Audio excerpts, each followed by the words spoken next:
T-minus 4 days until another potential government shutdown. Now, what are we talking about? Mostly which expletive Donald Trump used to refer to Haiti and African nations last week, both of which mean the exact same horrible thing. And the actual miracle that a president whose diet consists largely of Big Macs, Diet Coke, and red and pink Starbursts has been found to be in excellent health, at least so says the White House doctor. The president's overall health is excellent. His cardiac performance during his physical exam was very good. He continues to enjoy the significant long-term cardiac and overall health benefits that come from a lifetime of abstinence from tobacco and alcohol. We did do a cognitive assessment as part of the exam. That was not driven at all by any clinical concerns I have. It was driven by the president's wishes, and he did well on it. Meanwhile, the man the president is named Sloppy Steve Bannon testified today before the House Intelligence Committee, and the New York Times reports he's been subpoenaed by Bob Mueller to testify before a grand jury.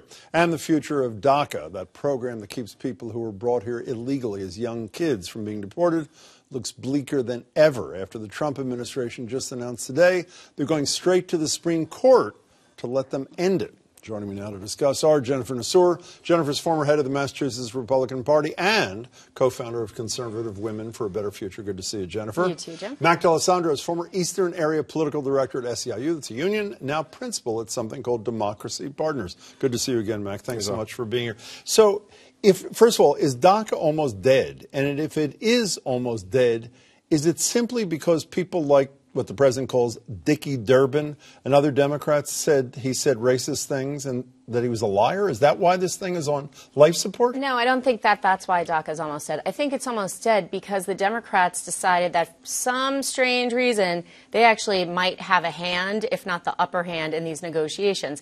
And so instead of saying we're going to save 800,000 young people from being deported, they said we're going to tie spending in with immigration. You know that at 10:15 on the morning of the infamous meeting when Senator Durbin called the president said he loved the deal that Durbin had struck with Lindsey Graham, a Republican, and all of a sudden he shows up in the Oval Office and it's a horrible deal. I mean, how do you explain that? Well, no, when they were talking, they put it out on the table, and it was, Graham and Durbin had everything laid out with $2.7 billion worth of funding for security, for border security, or for a wall.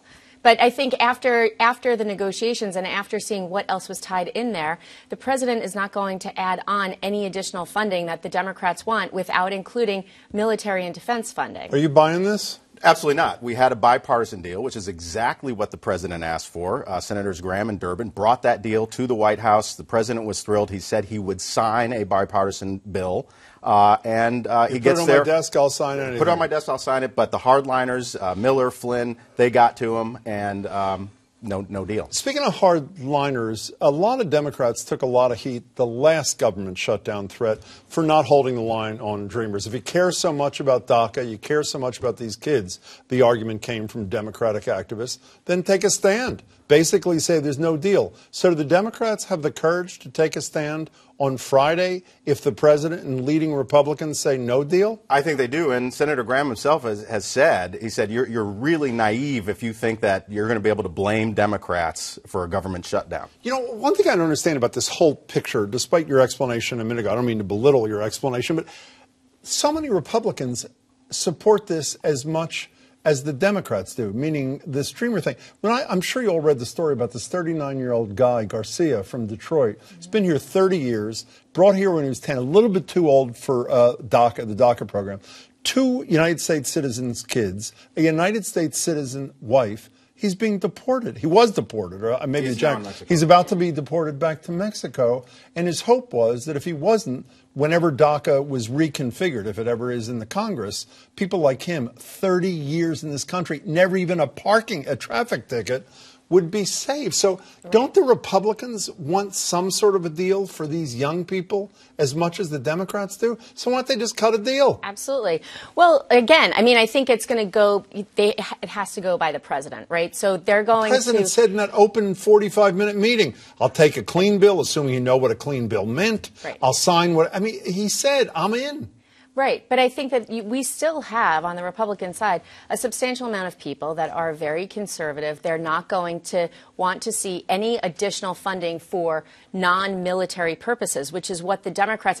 Look, if it was just an immigration bill, I would absolutely agree. My problem is when you're combining the spending with the immigration, you're getting something that all of a sudden changes the complexity of the bill. It changes the look, the feel, the smell of it. And so you have Republicans that are not going to sign on to it. In the meantime, newsflash, the Republicans are in control of the White House and both houses of Congress. So you're with Trump on this? No, I'm not with Trump on it, but I think that the Democrats did not play their hand as wisely as they could have. Here's my thesis, which almost everybody disagrees with, so feel free. Let me put some numbers up that John King from CNN mentioned on our radio show today.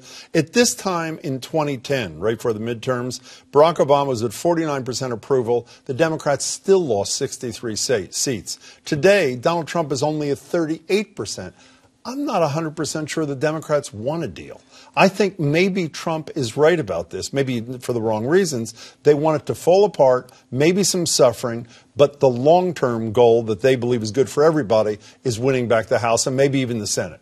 I do disagree a little bit because the additional funding that was included in this DACA thing was to actually make the deal more palatable to the Republicans. It was most of that $2.7 billion was for the wall/fence and other security measures.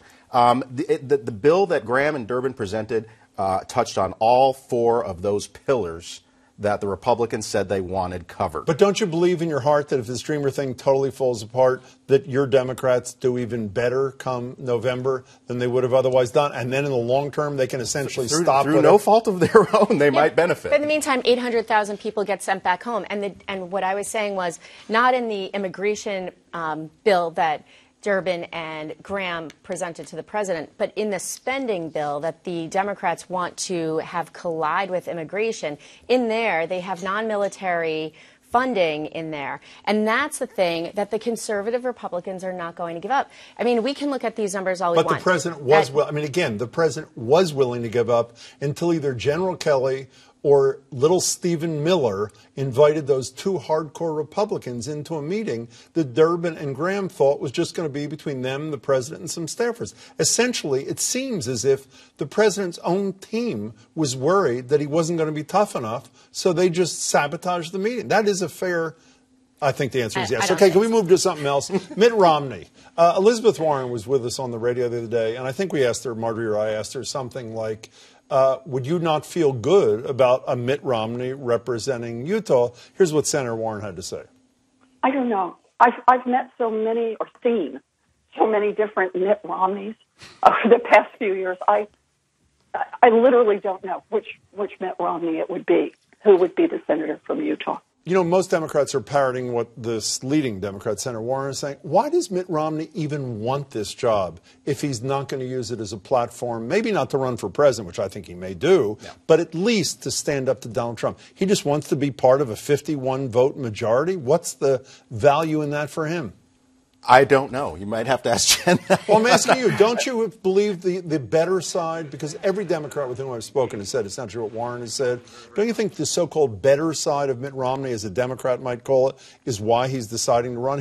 He has stood up to Trump a lot, other than that little blip on the Secretary of State thing, and he wants a platform to do it, no? I mean, my concern is that, like so many Republicans prior to the election of Donald Trump, I mean, there are folks that, policy disagreements, ideology aside, were politicians and elected officials that you could debate and have. No one trashed him more than Mitt Romney. Right, but you can't do it anymore. The Republicans, so many Republicans Senator in Flake in the does House. it, Senator Sass does it, a lot of Republicans. And given the behavior of this president, there need to be a lot more Republicans. Which side of Mitt why do you think he's doing this? I shouldn't call him Mitt, Senator Romney. I think that I mean Governor Romney, my apologies. Wow, you're looking into ahead, the future. yes. That's great. Thanks, Jim. I think that he's doing it because he's a patriot. I think that he loves this country. He sees that it's probably not going on the track that he would have taken it, or definitely not on the track where he would have taken it. And he wants to be part of the process because it's one of those things. If your heart is really dedicated to public service, it is because you can be part of the problem or part of the solution. And you're part of the problem when you have no voice, and you're part of the solution if you could get in there. And I think that's why he's doing it. Okay, can we end where we started with this medical thing here? I don't mean to be skeptical, but the doctor said not only with all the cognitive things in order, which is fine, I'm not an expert, but he also said that Donald Trump weighed 239 pounds. Now, here's what John King from CNN said to us in anticipation of this physical just this afternoon. I've stood next to the President of the United States. I know what I weigh. The President is not 237 pounds. he's just not. Now, by the way, John always plays it down. Is this fake news, too? I mean, do you find, I know none of us are doctors. Let's make that clear. Do you find this report, and it's a White House doctor, he worked for George W. Bush and for Barack Obama. Do you find this a little hard to believe considering the diet and everything else, or no? No, because I don't think he has a bit of muscle on his body. Muscle weighs more than fat, and he could definitely be. Look, everyone kind of fakes their weight by 10 pounds, so maybe he's 250 instead of 237. Okay, what are you thinking, doctor? I mean, with the amount of stuff that fast food he eats, he's got enough preservatives. He's embalmed internally. That's a very positive look at this thing. Jennifer, it's a pleasure. Doctor, thank you. And doctor, it's good to see you too, Mac. Thanks so much for your time.